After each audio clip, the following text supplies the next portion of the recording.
everyone to another episode of Energy Workout on Air. Your dose of prana power on the go! Yes, okay. So, for our episode today, our guest is a mother of two. She's an admin officer of a logistics company, a dance teacher, a pranic healer, and a hatha yoga practitioner. Let us all welcome Joyce Bolante. Hello! Good afternoon! Or good morning! Or Yay! Thank you, Joyce! So our topic for the entire month of May kasi is motherhood. So ayan, yung nakaraan, dalawang mothers. And now, yung younger generation of mothers. And I know some, kumbaga parang sa tingin ko, medyo in a way, halos magkapareho tayo. Kasi same tayo ng di ba, ng age. So ano yung being a mother in this time, having two kids, what are the lessons that you have learned so far? wow! Agad, no? Lessons that I have learned.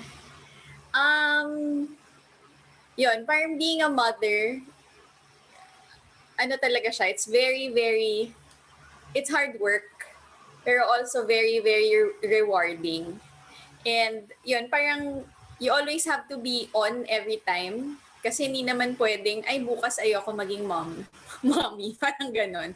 Hindi pwede yun. Kasi parang kawawa naman yung kids mo, di ba? So parang, yun, I think I learned so many things having kids.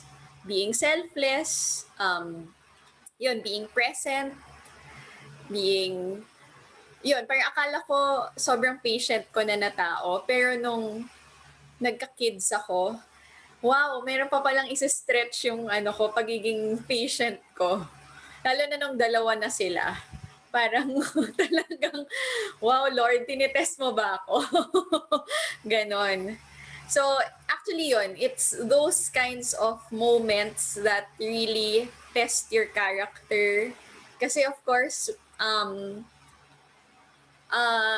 the kids learn through how you act eh. Hindi naman yan palaging kung ano lang yung sinasabi mo, yun ang gagawin nila. Most of the time, they learn through looking at you, seeing you, how you're doing things. So parang monkey see, monkey do yan. Especially when it comes to character building, especially when it comes to teaching them about values, di ba? So if I want them to grow up to be respectful, then dapat ako din as a mom, respectful ako sa people in our household, to my husband, and especially to them. So those are just some of the things that I learned being a mom. Yun. So, Joyce, paano mo yun nagagawa? Lahat. Sabi mo kasi kanina, you have to be present. So, paano yun? Nanay ka, asawa ka, tapos may work ka pa, dance teacher. Paano mo napapagsabay-sabay lahat ng yan? Mahirap.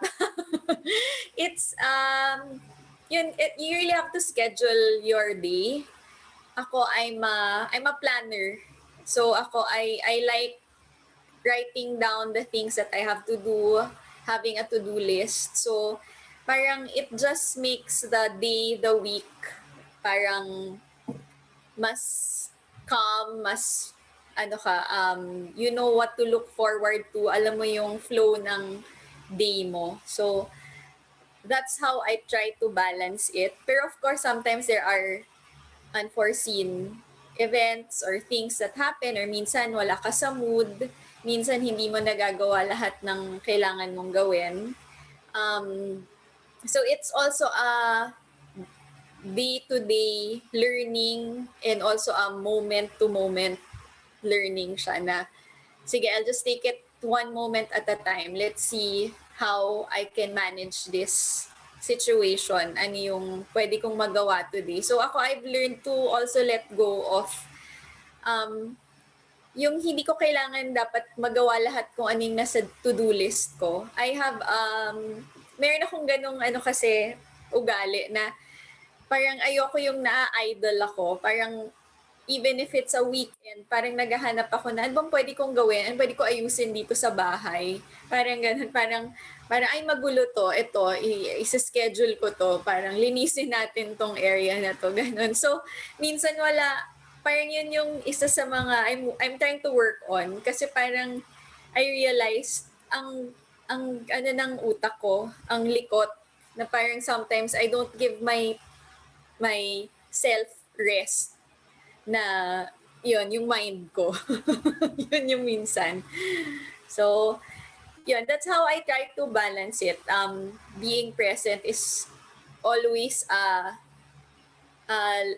work in progress. And yun nga, the more you do it, the more you become better at it. Parang I also learned that a lot of things are like a muscle.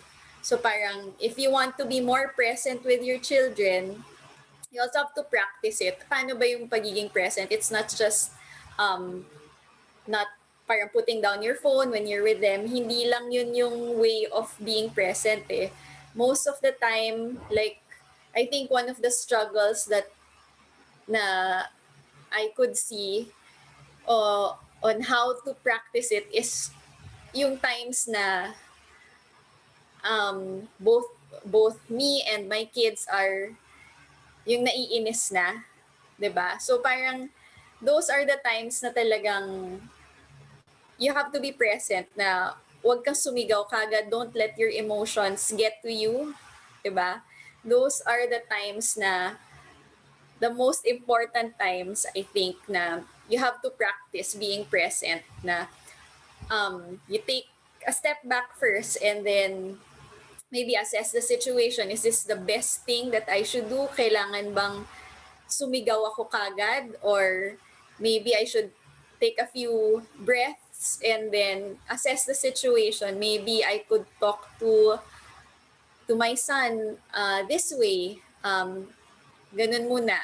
Yung those things na parang minsan pipitik ka na lang, those are the times na kailangan talaga present ka. Na parang hindi ka pumitik. Yun. So ano naman yung what made you take up pranic healing pala? Kasi nung time na nag-take ka, no, may anak ka na nun? Tama ba? Oo. Si Basti. Oo. So, bakit ka nag-take nun and ano yung naging benefit naman noong nag-practice ka na ng pranic healing lifestyle or hatha yoga?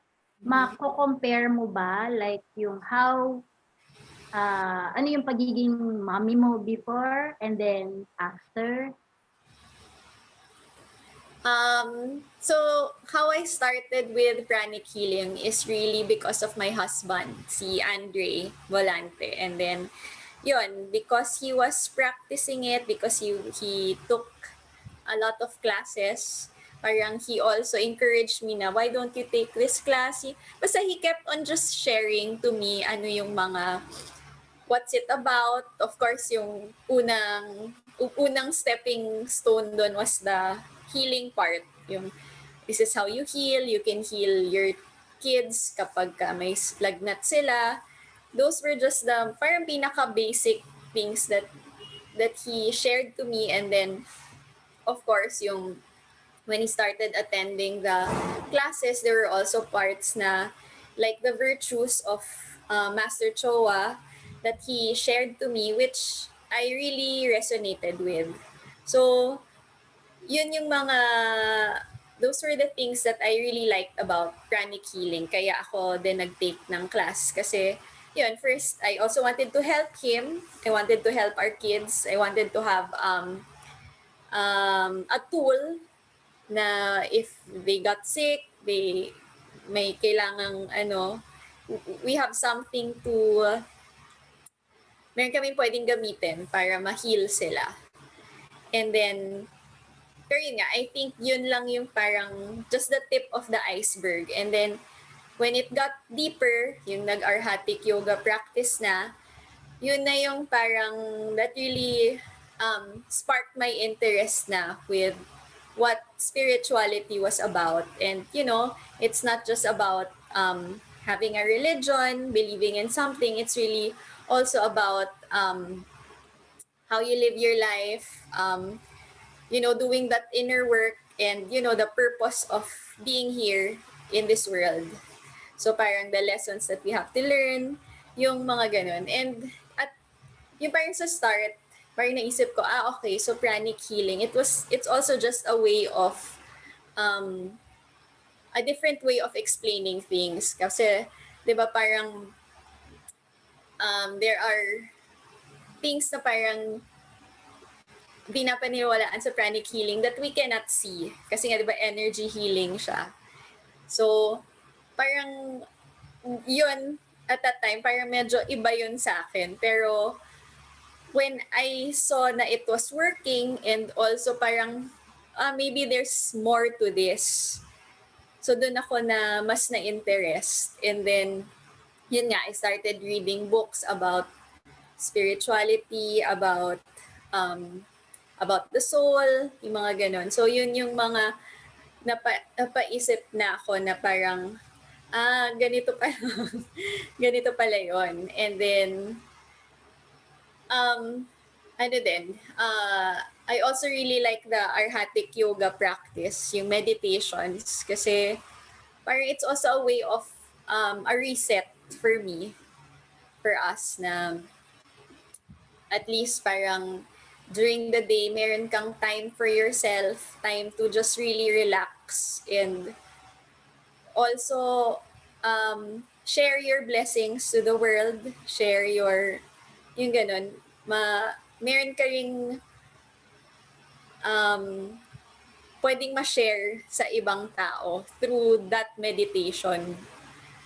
'Di ba? So, yun, parang you realize that it's also very powerful when you meditate, hindi lang for yourself but also to the people that surrounds you, also the community that surrounds you. Kasi yun nga, parang I've read mga stories na parang isang community na because they kept on meditating, parang mas naging maayos yung life doon, or parang hindi nagkaroon ng floods, yung mga ganun. So, parang it's really very powerful. Para lang din siyang prayer that you do.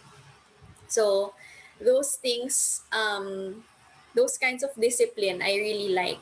And to answer your question with how it changed me as a mother, I think yun, yung parang it made me look into myself more and how on the parts that I need to improve on. Ganon. So, it, ako, parang ngayon, parang still always a work in progress pa rin. Still discovering things na yun pala, I have to be more like this, I have to be less of this, I have to let go of this, mga ganon. Mga things na parang suddenly I think about na, okay, ganun pala yung kailangan kong gawin.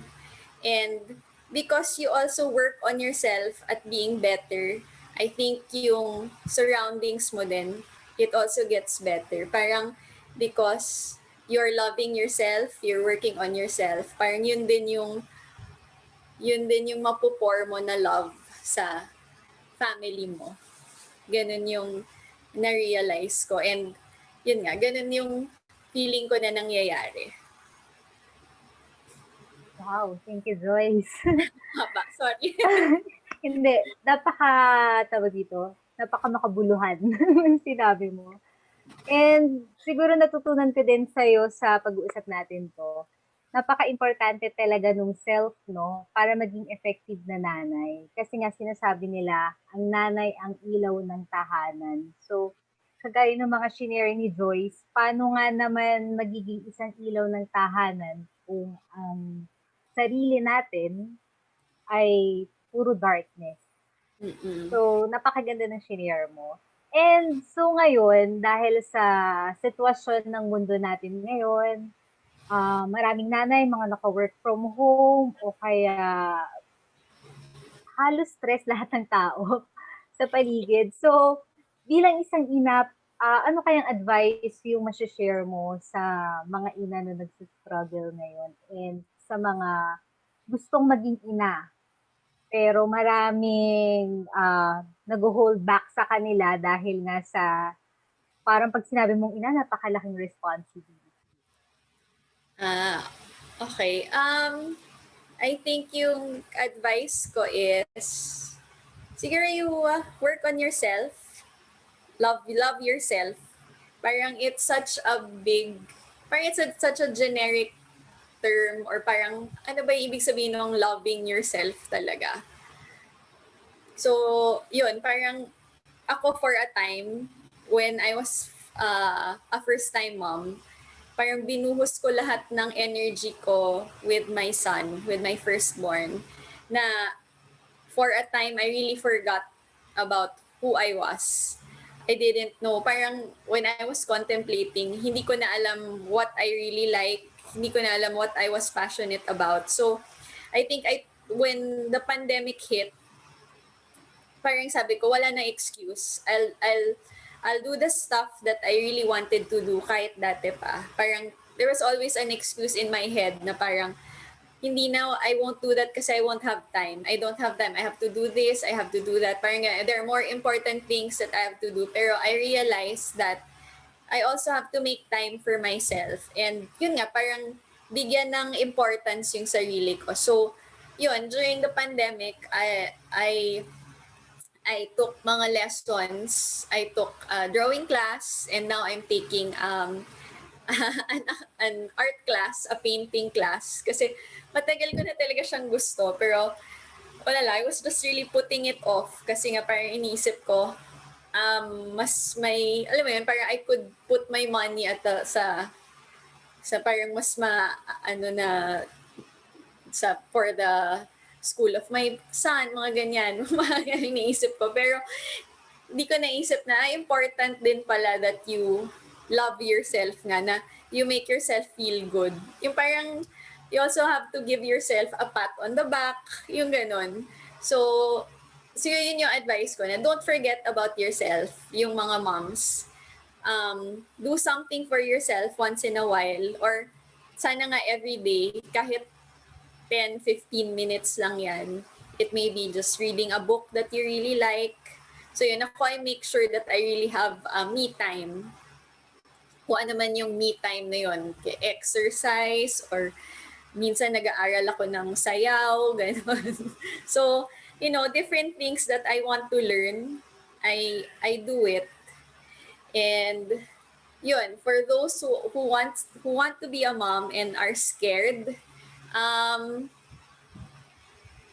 talaga it is scary kasi lalo na if you're a first time mom, parang ano talaga, you really go through that, na hindi mo alam kung anong gagawin mo, and parang you're really so protective of your firstborn.